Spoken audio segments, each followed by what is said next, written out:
제가 요즘에 참 궁금한 게 하나가 있는데요. 뭐냐면 북한의 김정은 씨의 장래가 어떻게 될까 참 궁금해요. 우리가 다 아는 것처럼 핵무기를 만들었거든요. 성공을 했거든요. 근데 세계가 지금 핵무기 가진 것을 인정을 안 해요. 없애버려. 핵 폐기해라고 얘기하지 않습니까? 만약에 김정은 씨가 핵을 포기한다면 그럼 북한 그 체제를 유지하기가 힘듭니다. 그리고 앞으로 자기의 리더십이요, 지도력이 발휘될 수가 있기가 쉽지 않습니다. 핵 포기가 쉽지 않죠. 근데 이 핵무기를 포기하지 않으면, 유지하고 있으면 어떻게 돼요? 지금 계속 세계적으로 경제 제재가 유엔에서부터 아주 심각하게 압박해 오고 있지 않습니까? 그래서 경제적으로 점점 힘들어지게 될 거라는 말입니다. 이럴 수도 없고 저러기도 힘들고, 김정은 씨가 원하는 건 뭐냐면 자기네가 핵도 갖고 경제 제재도 풀고 말입니다. 이걸 원해서 싱가포르에서 회담을 맞는데 그게 되지 않았죠. 이럴 수도 없고 저럴 수도 없는 경우를 뭐라 그러냐면 딜레마라 그러죠. 딜레마. 어떻게 미래가 될까? 북한은 앞으로 어떻게 될까? 여러분들은 어떻게 생각하십니까? 미래요. 인간은 누구나 미래에 대한 관심이 있습니다. 그렇지만 미래가 안 보여요. 미래를 잘 알 수가 없어요.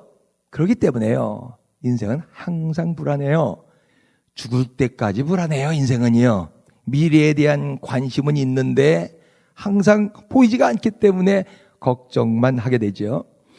김정은 씨는 지금 돈이 많아요. 그 사람 개인적으로는요. 뭐 최고급 승용차가 뭐 몇십 대가 있다 그러잖아요. 별장이 곳곳에 그냥 몇십 개가 있고요. 그래도 불안해요. 도널드 트럼프, 뭐 한국의 대통령, 뭐 권력이 있고 돈이 있어도요. 불안해요, 모두요. 미래를 볼 수가 없기 때문에 그렇습니다. 자, 인간은 미래를 지금 알 수가 없는 건가? 관심은 있는데 미래에 대한 알 수 있는, 볼 수 있는 방법은 없는 건가? 있거든요. 한 가지 방법이 있는데 오늘 그 방법을 여러분들에게 좀 알려드리려고 합니다. 자, 1절 말씀 다시 한번 읽고 귀한 말씀인데 암기해 보십시다. 시작. 믿음은 바라는 것들의 실상이요 보이지 않는 것들의 증거니. 다시 한번요. 시작. 믿음은 바라는 것들의 실상이요 보이지 않는 것들의 증거니. 다시 한번 암기해 볼까요? 시작. 믿음은 바라는 것들의 실상이요 보이지 않는 것들의 증거니. 1세기 아주 방황하는 아주 불안한 크리스찬들에게 전하는 지금 믿음에 대해서 말하고 있어요. 신자는 믿음 생활을 하는 사람이에요. 크리스찬, 빌리버, 믿는 사람들이에요. 그래서 우리 크리스찬들은 믿음이라는 말을 많이 사용하고 있거든요. 믿음으로. 근데 믿는다는 게 뭔가? 믿음이라는 게 뭔가? 라고 질문하면 믿음이 뭐라고 선뜻 대답하기는 참 쉽지 않아요. 굉장히 추상적인 단어이기 때문에 그렇죠. 믿음이라는 게요. 1절에서요. 지금 저자는 믿음의 정의가 이것이다라고 지금 얘기하고 있는 건 아니에요. 믿음의 그 실제 모습에 대해서 지금 잠깐 우리에게 얘기하고 있습니다. 믿음은 뭐냐면 미래에 관한 거예요. 바라는 것, 소망, 호프요. 이것도 미래에 관한 거예요. 믿음은 미래에 관한 것이다. 현재는 그 미래를 볼 수가 없어요. 여기서요. 그렇지만은요. 믿음에 눈이 있으면요. 그게 보여요. 미래가요. 그 미래가 실상으로 지금 나타나는 거예요. 증거가 되는 거예요. 확신이 생기는 거예요. 믿음은 그렇기 때문에요. 우리가 지금 현재 살고 있지만 미래를 사는 게 미래예요. 이게 믿음이에요. 믿음은 미래를 사는 거예요. 미래를. 현재 살고 있지만 미래를 사는 것. 아직 그것을 얻지 못했어요. 그렇지만은 지금 얻은 것 같이 하면서 소유한 것을 확신하면서 사는 게 믿음의 삶이에요. 예수님도 그렇게 말씀하셨어요. 마가복음 11장 23절이에요. 내가 너희에게 말하노니 누구든지 이 산더러 들리어 바다에 던지우라 하고 그 말하는 것이 이룰 줄 믿고 마음에 의심하지 아니하면 그대로 되리라. 그렇게 말씀하셨거든요. 지금 산이 있어요. 내 앞에요. 지금 현재 그 산 모습은 그대로 있어요. 치워지지 않았는데요. 내 믿음으로 눈에 볼 때는 벌써 없어졌어요. 그 산이요. 그 문제가 해결됐다고요. 이것이 믿음의 삶입니다. 현재와 미래. 그렇지만 미래의 모습을 끌어당겨서 지금 사는 것을 믿음 그렇게 얘기해요. 그렇기 때문에 믿음의 사람은 지금 산이 앞에 있지만 믿음의 말을 합니다. 믿음의 말. 중요해요. 다 같이 한번 해보십시다. 믿음의 사람은 믿음의 말을 한다. 시작. 믿음의 사람은 믿음의 말을 한다. 여러분의 입에서 믿음의 말이 계속 나올 수 있길 간절히 바랍니다. 상황이 좀 막 꼬이고 상황이 좀 힘들고 뭐 앞이 깜깜해도요. 말은 할 수 있잖아요. 믿음의 말이요. 다윗은 도피 생활했잖아요. 도망 다니고 있었잖아요. 망명 생활도 했잖아요. 근데 그의 입에서는 무슨 말이 나와요? 믿음의 말이 나오잖아요. 하나님, 주님은 나의 방패십니다. 나의 산이십니다. 나의 요새십니다. 내가 숨을 바위십니다. 믿음의 말을 계속하는 거예요. 다윗은 그 말대로 됐잖아요. 하나님이 방패가 되셔서 어디에 가든지 하나님이 다윗을 지켜주셨어요. 다윗이 미션을 하면서요, 선교를 하면서 얼마나 많이 고생했어요. 감옥에도 여러 번 가고 얻어맞기도 여러 번 맞고요. 로마의 감옥에 갇혀 있을 때 뭐라 그래요? 빌립보서에 나오죠. 내게 능력 주시는 자 안에서 내가 모든 것을 할 수 있느니라. 하나님 전파하다가 예수 그리스도 복음 전파하다가 감옥에 들어갔으면은 하나님한테 삿대질을 하면 난 그랬을지 몰라. 하나님이 있어요. 내가 뭐 내 죄 때문에 이렇게 된 거예요. 하나님 복음 전파했으면은 좀 돌봐주셔야 될 거 아니에요. 막 이럴 것 같은데요. 거기서 뭐라 그래요?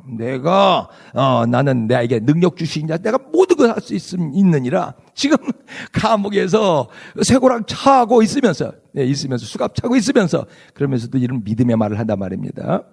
이런 믿음의 말이 나와 여러분의 입술에서 나올 수 있기 간절히 바랍니다. 지난 주일날도 우리가 피에 대해서 배웠어요. 예수 그리스도의 피, 보혈의 능력. 귀신도 알거든요. 이 보혈의 피가 얼마나 능력이 있는 것인지. 믿음이 있으면 우리도 이 보혈의 피를 사용할 수가 있어요. 우리 첫째가 고등학교 다닐 때 같이 있는 그 남학생이에요. 중국 학생이에요. 굉장히 그 리디아를 괴롭히던 애가 있었어요. 하나님이 어디 있어? 목사 딸인 걸 알기 때문에, 교회 나가는 걸 알기 때문에 하나님이 어디 있어? 너 성경 왜 읽어? 뭐 그러면서 막 그냥 괴롭히는 거야. 매일매일 괴롭히니까 저 조그만 애가 또 그냥 그렇게 마음이 많이 상처를 받았어요. 아빠, 제가 맨날 저렇게 그냥 하나님 없다고 막 그렇게 떠드는데 어떻게 하면 좋아요? 내가 그래서 그때 이 축사한 걸 가르쳐줬어요. 너 이렇게 얘기해. 걔 눈 똑바로 바라보면서 겉으로는 말고 속으로 분명하게 말해. 예수 그리스도의 보혈의 피로 명령하노니 더러운 귀신아, 흑암의 세력아, 나가라. 그렇게 얘기해. 그랬더니 뭐라고? 그러면서 수첩에다 썼어요. 예수 그리스도의 보혈의 피로 명한다. 흑암 권세야, 나가라. 목좀 받아라. 그렇게 외치라고. 그랬더니 가서 얘기를 하는 거예요. 그리고 그 다음날 보니까 뭐 별반 없어요. 걔는 계속 얘한테 하나님이 어디 있어? 하나님이 어디 있어? 그러는 거야. 아빠, 뭐 그 되지 않아요. 걔는 계속 그렇게 나한테 막 뭐라 그러는데요. 그러면 또 해. 걔 눈 똑바로 바라보면서 오늘도 가서 또 해. 그랬어요. 한 사흘째 된 날인가 걔 리디아가 들어오면서 막 그러는 거예요. 아빠, it works. 그러면서 얘기하는 거예요. 오늘 내가 눈 똑바로 보면서 또 속으로다가 그 예수 그리스도의 보혈의 피 그렇게 외쳤더니 갑자기 얘가 힘이 없어지면서 창에 또 책상에 쓰러지고 막 울기 시작하더라는 거예요. 그 다음서부터는 절대 없어요. 하나님이 어디 있냐 이런 말을 안 해요. 여러분들도 아마 체험하신 분들 많이 있을 거예요. 믿음이요. 똑같은 예수 보혈의 피를 우리가 아는데 배웠는데 믿음으로 사용하면 된다는 것이죠. 믿음의 사람은 믿음의 말을 하는 사람입니다. 믿음은 미래에 관한 일이에요. 지금 당장은 안 되는 것 같아요. 그래요. 안 보여요. 그래도 계속 보이는 것처럼 믿고 말하는 거예요. 믿음의 말을 하면요. 됩니다. 치유요? 불치병이라고요? 됩니다. 자녀 문제요? 됩니다. 물질 문제요? 됩니다. 그 사람한테 역사가 있습니다. 보여요. 보이기 시작하는 거예요. 1절이에요. 그래서요. 믿음은 바라는 것들의 실상이요. 보이지 않는 것들의 증거니. 다시 한번요. 시작. 믿음은 바라는 것들의 실상이요. 보이지 않는 것들의 증거니. 다시 한번요. 믿음은 바라는 것들의 실상이요. 보이지 않는 것들의 증거니. 어떻게 증거를 받았는가요? 그 사람들은요. 하나님의 인정을 받았다는 말인데 2절 한번 읽어보십시다. 시작. 선진들이 이로써 증거를 얻었느니라. 선진들 믿음으로 산 사람들이요, 믿음의 증거를 얻었다. 하나님의 증거를 받았다는 거예요. 여기서 증거는 1절에 있는 증거가 틀려요. 1절을 해도 증거라는 말이 나오죠. 2절에 있는 증거는 뭐냐면 영어로는 command라고 번역을 했어요. 칭찬을 말해요. 칭찬받았다는 거예요. 하나님이 인정했다는 거예요. 하나님이 확증했다는 거예요. 저들의 믿음을 확증했다.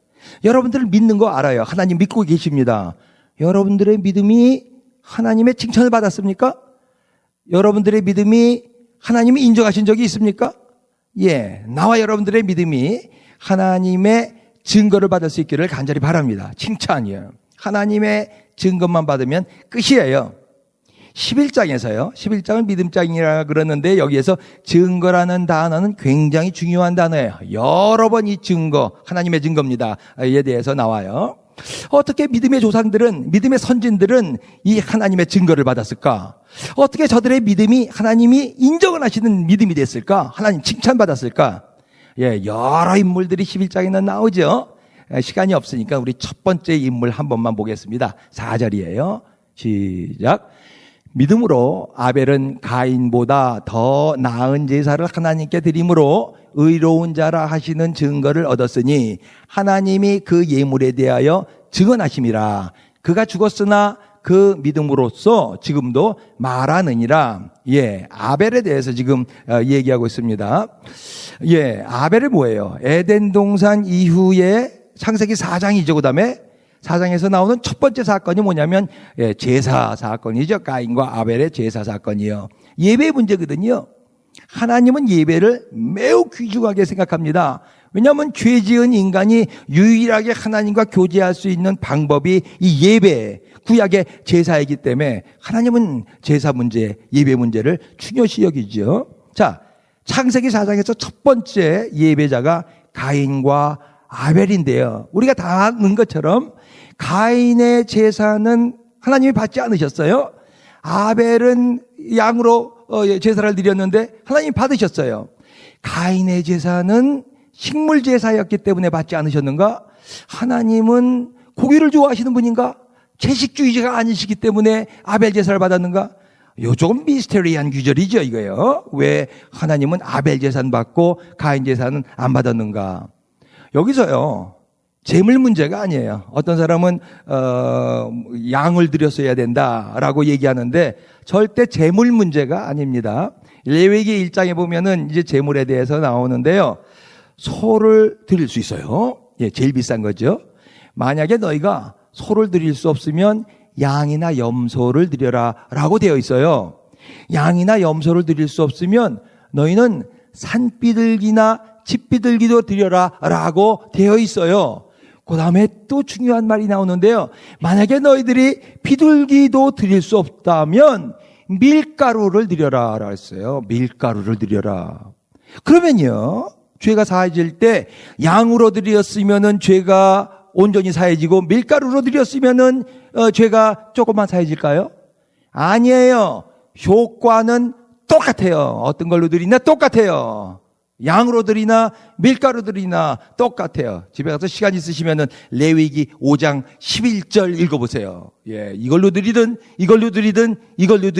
똑같아요. 재물의 문제가 아니에요. 가인과 아벨의 문제는요. 무슨 문제예요? 하나님이 보시는 것은 재물이 아니라 그 재물 드리는 사람의 마음이에요. 그 마음이 믿음이 있는가 아니면 믿음이 없는가. 예배를 드리는데 찬양을 하는데 헌금을 하는데 얘가 지금 믿음으로 드렸는가 아니면 믿음이 없이 드렸는가. 가인은요, 예배를 드렸는데 믿음이 없이 드렸다는 거예요. 드리긴 드렸어요. 건성예배야, 이런 거 건성예배라 그래요. 예, 아벨은요 믿음으로 드렸다는 거예요. 예배자들 마음속에는 이 믿음이 있어야 되는 거예요. 여러분들의 마음속에 이 믿음이 충만하시길 주의 이름으로 축원합니다. 11장에 여러 많은 그 믿음의 사람들의 인물들이 나오는데 공통점이 있는데 뭐냐면 무슨 일을 하든 믿음으로 한 사람들이에요. 하나님은 우리가 믿음으로 살기를 원하십니다. 믿음으로 사는 사람들의 공통점 하나, 믿는 자들은요 모두 믿음의 행동이 있습니다. 믿음의 행동. 그 믿음의 행동을 하나님이 인정하십니다. 다 같이 한번 쫓아해 보세요. 믿는 자는 믿음의 행동이 있다. 시작. 믿는 자는 믿음의 행동이 있어요. 예, 믿음의 행동. 그냥 믿습니다라고 그냥 말로만 하는 게 아니라 그 행동. 아벨의 행동은 뭐예요? 예, 여기 보니까 4절에 더 나은 제사를 드리는 그 행동이 있었어요. 그 다음에 에녹이 나와요. 에녹은 19조 중에서요. 아담, 셋 쭉 나오죠. 19조 중에서 7대 할아버지가 에녹이지요. 이 에녹은 죽지 않았어요. 그냥 하나님께 들림 받았는데 이 사람이 한 건 뭐냐? 그냥 딱 한 절 나와요. 하나님과 동행했더라예요. 아니 그게 무슨 행동이야? 하나님과 동행하는 게? 그거 뭐 쉽겠네. 쉬운 거 아니에요. 하나님과 동행하려면 얼마나 많은 자기 부인이 필요한지 몰라요. 나는 지금 동쪽으로 가고 싶거든요. 근데 하나님이 서쪽으로 가면 난 동쪽으로 가는 것을 포기해야 되거든요. 그리고 서쪽으로 가야 되거든요. 일생 그렇게 살았다는 거예요. 일생이요. 자기 감정, 자기 생각 모든 거 그냥 다 내려놓고 하나님만 쫓아다녔다는 거예요. 동행했더라. 일생 동행했더라. 예, 자기 부인이요. 하나님이 에녹을 그냥 들고 올라가셨죠. 너 참 좋다. 노아 행동은 뭐예요? 믿음의 행동. 다 아는 것처럼 방주진 거지요.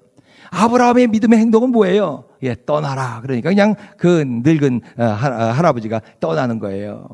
라합에 대해서 나오죠. 기생라합. 기생라합이 한 믿음의 행동은 뭐예요? 믿음으로 정탐꾼을 숨겨줬다는 거예요. 그게 하나님께서 증거로 받으셨죠.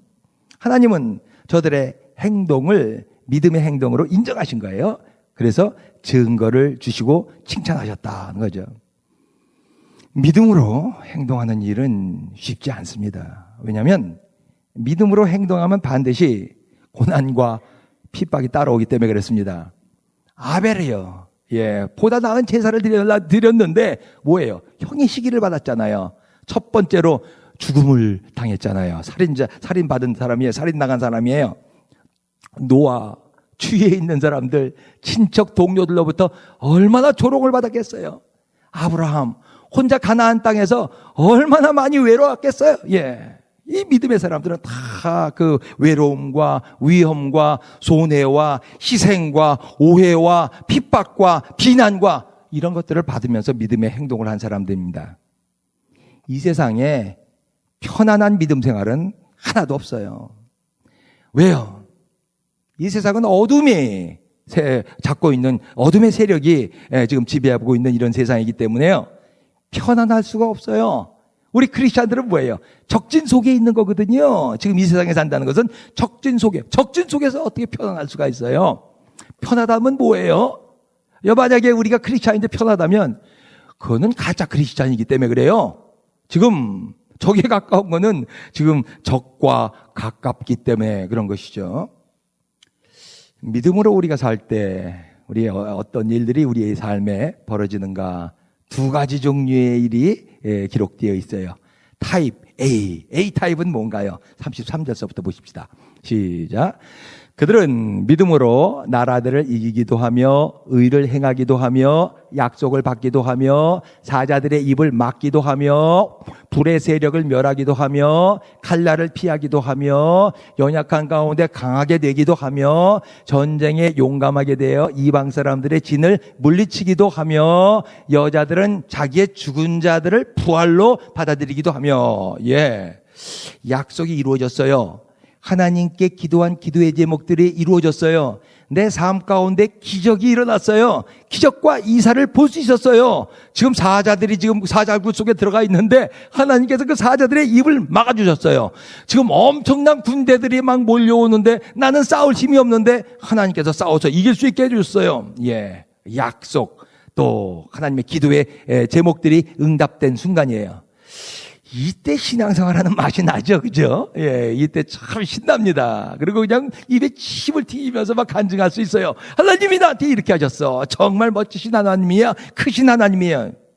그래요. 하나님은 우리에게 약속을 주시는 분이고요. 그 약속을 어느 순간 이루시는 분이에요. 하나님은 우리에게 축복하길 원하시는 분이에요. 예수님도 말씀하셨어요. 금생에 100배의 축복이 있으리라. 그렇게 말씀하셨어요. 그런데요. 우리 크리스찬들이 알아야 될 게 또 하나 있어요. 이게 다는 아니에요.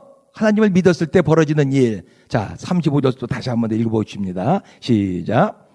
또 어떤 이들은 더 좋은 부활을 얻고자 하여 심한 고문을 받되 쿠차히 풀려나기를 원하지 아니하였으며, 또 어떤 이들은 조롱과 채찍질 뿐 아니라 결박과 옥에 갇히는 시련도 받았으며, 돌로 치는 것과 톱으로 켜는 것과 시험과 활로 죽임을 당하고 양과 염소의 가죽을 입고 유리하며 공핍과 환난과 학대를 받았으니 이런 사람은 세상에 감당하지 못하느니라. 그들이 광야와 산과 동굴과 토굴에 유리하였느니라. 집에서 살지도 못해 집을 다 뺏겼기 때문에요. 자, 하나님을 잘 믿었어요. 믿고 여기서 어떤 일이 벌어졌어요? 큰 고난이요, 큰 핍박을 받고 있는 거예요. 알잖아요. 많은 선지자들이 어떻게 죽었어요? 하나님의 말씀 전파하다가 돌 맞아 죽었거든요. 이사야가 어떻게 죽었다고요? 톱으로 켜서 죽였어요. 지금 여기 이사야 하는 말이에요. 이사야 말이에요. 톱으로. 그렇게 하나님의 말씀을 좋아하고 하나님의 말씀을 증거하다가요. 예. 가죽옷을 입고, 무슨 말이에요? 예, 하나님을 믿었다고요? 예, 하나님 믿는 사람을 양 잡고서 그 가죽에다가 그냥 엿버려요. 거기다 꼬매버립니다. 그리고 그냥 들에다가 내버리는 거예요. 그러면 햇빛이 쨍쨍 쬐일 때요, 그 양 가죽이 오므라들기 시작하죠. 그래서 죽는 거예요. 그 안에서요. 매우 아주 그냥 야만적인 처형법들입니다. 이 사람들이 무슨 죄를 졌나요? 무슨 잘못을 했나요? 큰 해를 입혔나요? 아니거든요. 단 한 가지 때문에 그러는 거예요. 하나님을 믿었기 때문에요. 예수 그리스도를 믿었기 때문에요. 예, 여기서 큰 고난을 받은 것이죠. 뭐 1세기 크리스찬만 그런 건 아니에요. 구약시대 크리스찬만 그런 건 아니에요. 지금도 도처에서 예수 그리스도를 믿기 때문에 고난당하는 사람들은 부지기로 많습니다. 아마 여러분들은 얼마 전까지만 해도 그 아이시스가 그 오렌지색 입혀가지고 저 크리스찬들 바닷가에다 놓고서 그냥 참수한 거, 그 칼로다가 뭘 쳐버리잖아요. 아주 야만적이죠. 아주 야만적인 처형법을 아직까지도 사용하는 것을 볼 수가 있어요. 세계 도처에서 예수 그리스도를 믿기 때문에 일어나는 이러한 고난들은 아직도 많습니다. 자, 믿음으로 행하는 자에게 생기는 두 가지를 봤어요. A 타입, 예, 기도 제목이 일어나고 여기서 막 하나님의 기적 이사를 체험하는 타입. B 타입, 하나님을 믿었는데 여기서 큰 고난을 받는 타입. 뭐 동에서 서가 먼 것처럼 극단적인 체험이겠죠. 근데요, 우리가 이 세상에서 볼 때는 이 사람과 이 사람이 왜 이렇게 틀린가라고 생각할 수가 있는데, 하나님 편에서는 어떨까요? 39절이요. 39절. 시작. 이 사람들은 다 믿음으로 말미암아 증거를 받았으나, 예, 하나님이요, 다 칭찬했다는 거예요. 이렇게 고생하는 사람도 너 잘했다. 그래, 기적과 이사를 체험한 사람도 잘했다. 타입 A나 타입 B나 하나님의 눈으로 보면 별 상관없다는 거예요. 뭐 축복받고 그렇게 타입 A 여기서 살아도 결국 죽거든요. 결국 죽었거든요. 예, 끝은 그렇지만 다 축복이었습니다. 믿음 생활은요, 여기서 편안하게 생활하는 게 아니에요. 믿음으로 생활한다는 것은 여기서 편안한 것이 아니라 저기서 편안한 거예요. 여기서도 고난 시험을 통과하면요, 하나님의 축복이 있어요. 100배 축복도 받을 수가 있어요. 그렇지만 그게 신자의 목표가 되면 안 됩니다. 예, 그러면 올바로 신앙생활 할 수가 없어요.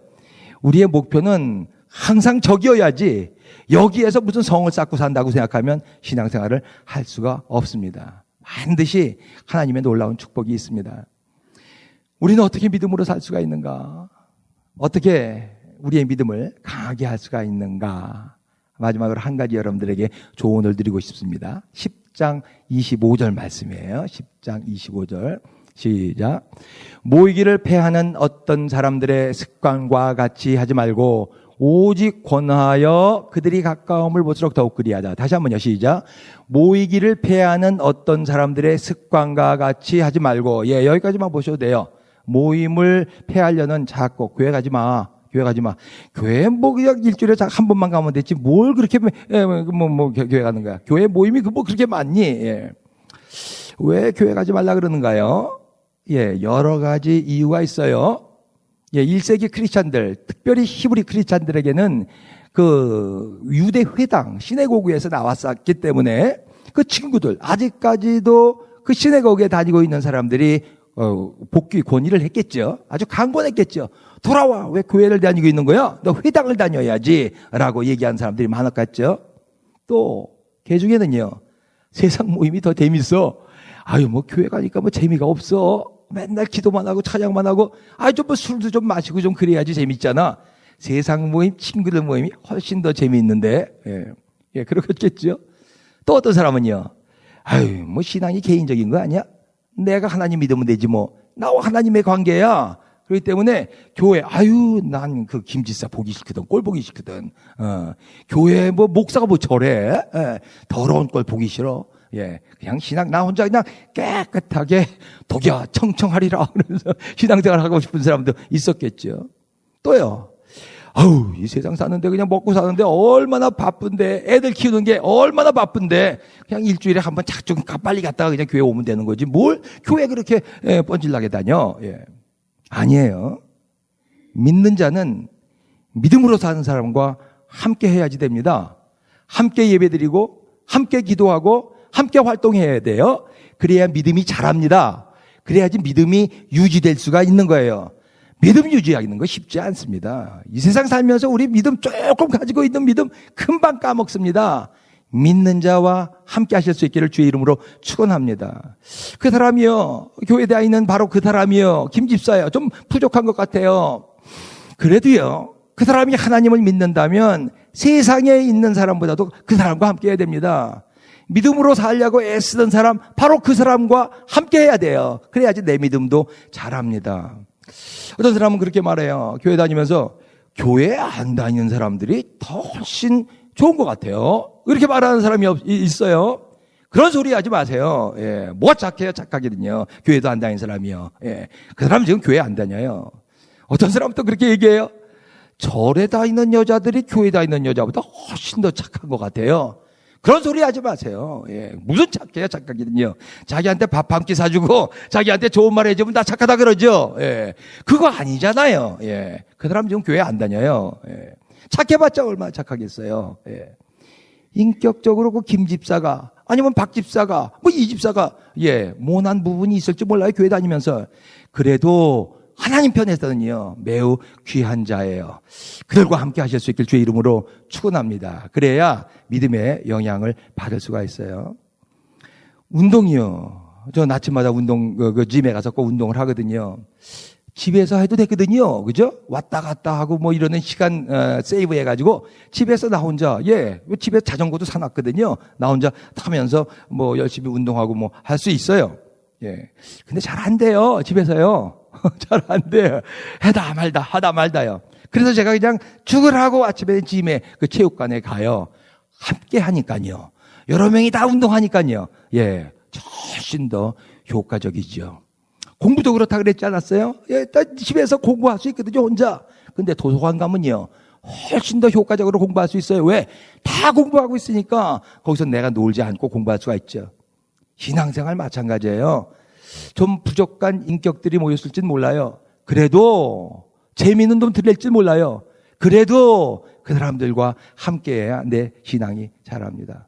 신앙생활은 믿음 있는 사람과 함께 하는 거예요. 그래야지 믿음을 유지할 수 있습니다.